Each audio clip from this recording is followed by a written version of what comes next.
Hoje estamos meditando no Evangelho de Lucas, capítulo 10.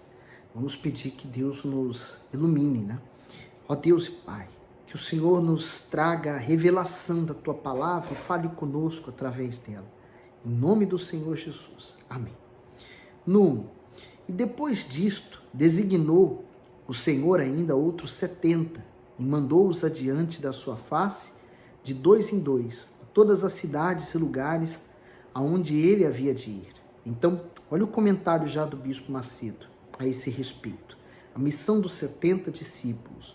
O número 70 nas Escrituras é bastante significativo. 70 era a quantidade de pessoas da família de Jacó quando entrou no Egito. 70 foi o número de anciãos escolhido para ajudar Moisés no deserto. 70 foram os anos de cativeiro na Babilônia. 70 era o número de membros do Sinédrio Judaico. No ano 70 da era cristã, Jerusalém foi destruída pelo Império Romano e 70 foi o número de discípulos escolhido pelo Senhor Jesus para levarem a sua palavra. No 2. E dizia-lhes, grande é em verdade a ceifa, mas os obreiros são poucos. Rogai, pois, ao Senhor da ceifa que envie obreiros para a sua colheita. E ide, eis que vos mando como cordeiros ao meio de lobos. Não leveis bolsa, nem alforje, nem sandálias, e a ninguém saudeis pelo caminho. E em qualquer casa onde entrardes, dizei primeiro, paz seja nesta casa. E se ali houver algum filho de paz, repousará sobre ele a vossa paz, e se não, voltará para vós. E ficai na mesma casa, comendo e bebendo do que eles tiverem, pois digno é o obreiro do seu salário. Não andeis de casa em casa. E em qualquer cidade em que entrardes e vos receberdes, comei do que vos for oferecido, e curai os enfermos que nela houver, e dizei-lhes, é chegado a vós o reino de Deus. Então, eles estavam anunciando algo muito poderoso, que era a chegada do reino de Deus. E para isso, a chegada do reino de Deus, ela traz todas essas vantagens, a cura, a libertação, a transformação. Então eles saíram mesmo como pastores, dependendo de Deus, sem nada, né? Sem nada que ele pudesse se agarrar ou ter como garantia. Eles saíram com a vontade de evangelizar, com a vontade de ganhar almas. E isso fez com que, aonde eles chegassem, em muitas cidades fossem acolhidos e em outras cidades fossem totalmente desprezados. Por isso que o Senhor Jesus até alertou, vocês vão como ovelhas para o matadouro. Então, eles não estavam indo enganados, eles sabiam bem para onde eles estavam indo. Diz no 10, mas em qualquer cidade em que entrardes e não vos receberem, saindo por suas ruas, dizei, até o pó que da vossa cidade se nos pegou, sacudimos sobre vós. Sabei com tudo isto, que já o reino de Deus é chegado a vós. E digo-vos, será mais tolerável naquele dia para Sodoma do que para aquela cidade. Ai de ti, Corazim, e ai de ti, Betsaida, porque se em Tiro e em Sidom se fizesse as maravilhas que em vós foram feitas, já muito, assentadas em sacos e cinzas, se teriam arrependido. Então, aquelas cidades que o Senhor Jesus estava se referindo, né, a Corazim, a Betsaida, foram cidades que viram muitos milagres, mas mesmo diante dos muitos milagres, eles não decidiram se entregar ao Senhor Jesus. E isso acontece nos dias de hoje. As pessoas buscam milagres, buscam bênçãos, mas elas também não se entregam 100% ao Senhor Jesus. Por isso, vai haver mais rigor para aquelas pessoas que elas foram buscar só as bênçãos do que aquelas que talvez foram buscar a salvação. Na última da hora receberam. Sodoma e Gomorra foram destruídas por causa da sua carnalidade naquele tempo. E o próprio Deus falou, haverá menos rigor para elas do que para aquelas que viram os milagres e decidiram não crer neles. No 14, portanto, será mais tolerável para Tiro e Sidom no juízo do que para vós. E tu, Cafarnaum, que foste levantado até o céu, até o inferno será abatida. porque Cafarnaum se tornou uma cidade muito grande, próspera. Ela tinha um porto, então o comércio era muito forte. Então ela se elevou, o orgulho, né, das pessoas se elevaram. Normalmente, a pessoa que ela tem muito dinheiro, ela julga não precisar de Deus porque ela tem o dinheiro para socorrer. Mas quantos ricos, por exemplo, que tinham condições de comprar uma maca de hospital, mas não poderiam comprar a cura dela. Poderiam comprar uma equipe médica, mas não conseguiam pagar a sua cura, a transformação do seu corpo e morreram. É como a Covid, né, 19. Esse vírus, ele tem atacado tanto ricos como pobres. E tem morrido ricos e pobres, indiferentemente, quem tem muito dinheiro e quem não tem. Para mostrar que não há diferença. Esse corpo é perecível, por isso a necessidade de você se apegar a Deus e à fé. Olha o comentário do bispo aqui no versículo 15.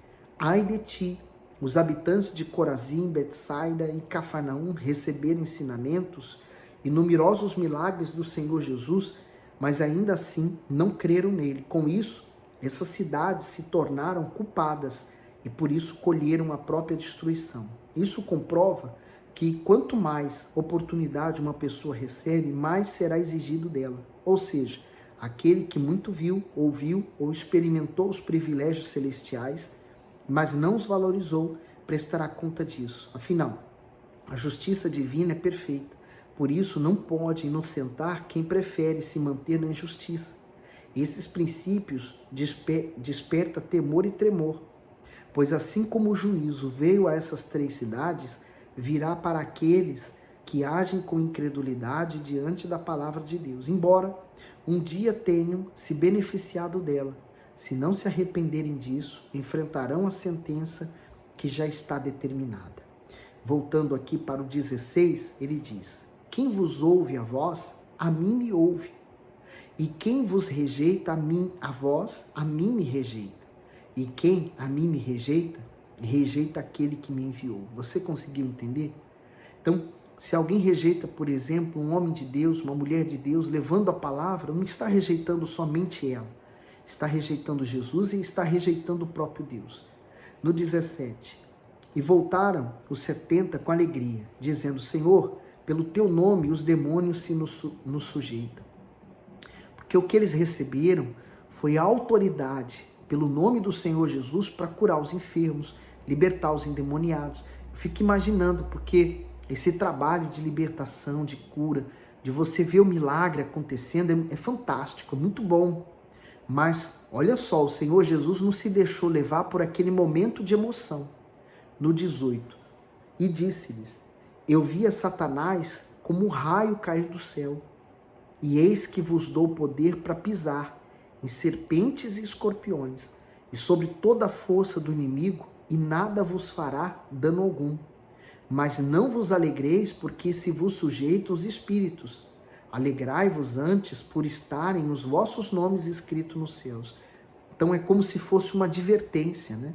Se o próprio Satanás, ele estava envolvido com as coisas de Deus no céu, e ali no céu ele conseguiu se corromper, ele conseguiu se encher de orgulho, de maldade, de coisas ruins dentro dele, e ainda convenceu outra terça parte de anjos a se rebelar contra Deus e foi expulso. Então, você e eu não podemos nos gloriar pelos feitos que fazemos. Se há alguma coisa que nós devemos preservar e guardar com todo o nosso coração, é a nossa alma, a salvação dela. Por isso que ele falou, olha, não se alegre por isso, mas se alegre sim, antes, por estar os vossos nomes escritos no céu, no livro da vida. Isso é importante, é como Judas, né? Judas fazia parte desses 70 que saiu para curar também. E ele já tinha esses propósitos dentro dele de querer trair o Salvador. Mas mesmo assim, ele saiu, curou, fez milagres, voltou alegre também, como todos voltaram. Mas dentro dele, ele já nutria um pensamento de fazer coisas erradas, de trair o próprio Senhor Jesus. Então, você não pode se enganar pelas aparências, pelo que os seus olhos veem, mas sim guardar o seu coração e os seus olhos estarem fixos no Senhor Jesus. No 21. Naquela mesma hora se alegrou Jesus em espírito e disse: graças te dou, ó Pai, Senhor do céu e da terra, que escondeste essas coisas aos sábios e inteligentes, e as revelaste às criancinhas. Assim é, ó Pai, porque assim te aprouve. Veja que privilégio você e eu, nós temos agora de estar meditando nessa palavra e Deus poder nos dar a revelação do Espírito Santo para nós. Quantas coisas, por exemplo, você que vem meditando aqui conosco, Deus tem falado com você. Quantas vezes você tem sido fortalecido pela própria palavra de Deus. Não só nessa meditação, mas naqueles momentos em que você abre a Bíblia, naqueles momentos em que na igreja você vai buscar Deus e naquela hora Deus fala com você.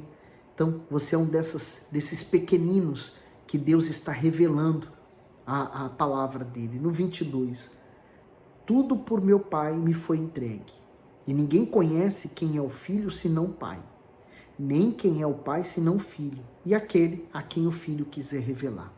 Então, o próprio Deus, ele revela o Filho para aqueles que ele quer que venham conhecer o Senhor Jesus. E eles recebem essa dádiva, né, que é o Espírito Santo. 23. E voltando-se para os discípulos, disse-lhes em particular: bem-aventurados os olhos que veem e o que vos vedes, pois vos digo que muitos profetas e reis desejaram ver o que vós vedes e não o viram, e ouvir o que ouvis e não ouviram. E eis que se levantou um certo doutor da lei, tentando, dizendo: Mestre, que farei para herdar a vida eterna? E ele lhe disse: que está escrito na lei? Como lês? E respondendo ele diz: amarás ao Senhor teu Deus de todo o teu coração, e de toda a tua alma, e de todas as tuas forças, e de todo o teu entendimento, e ao teu próximo como a ti mesmo. E disse-lhe: respondestes bem, faze isto e viverás. Ele, porém, querendo justificar-se a si mesmo, disse a Jesus: e quem é o meu próximo?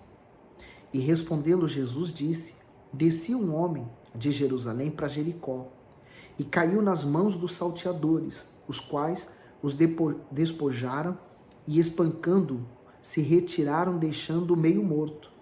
E ocasionalmente descia pelo mesmo caminho certo sacerdote, e vendo, passou de largo. E de igual modo também um levita, chegando àquele lugar e vendo, passou de largo. Mas certo samaritano, viajando, veio até ele e vendo, foi movido de íntima compaixão. E aproximando-se, atou-lhe as feridas, deitando-lhe azeite e vinho, e pondo-o sobre o seu animal, levou-o para uma estalagem e cuidou dele.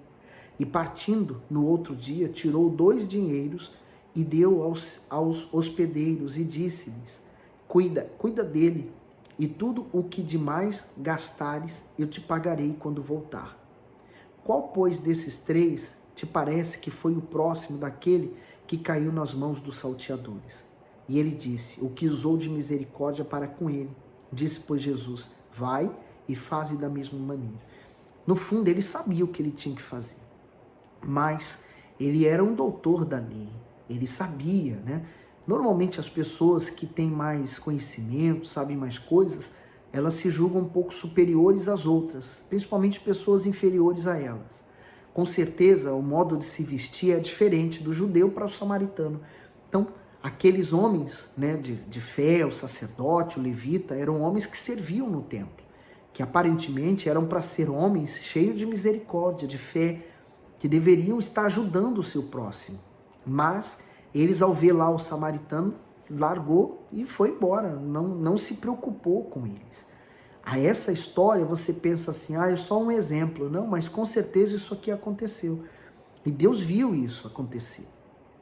Mas quem foi lá atender aquele homem, né? Foi justamente um samaritano. Aliás, eu até errei aqui. O que estava caído era o judeu.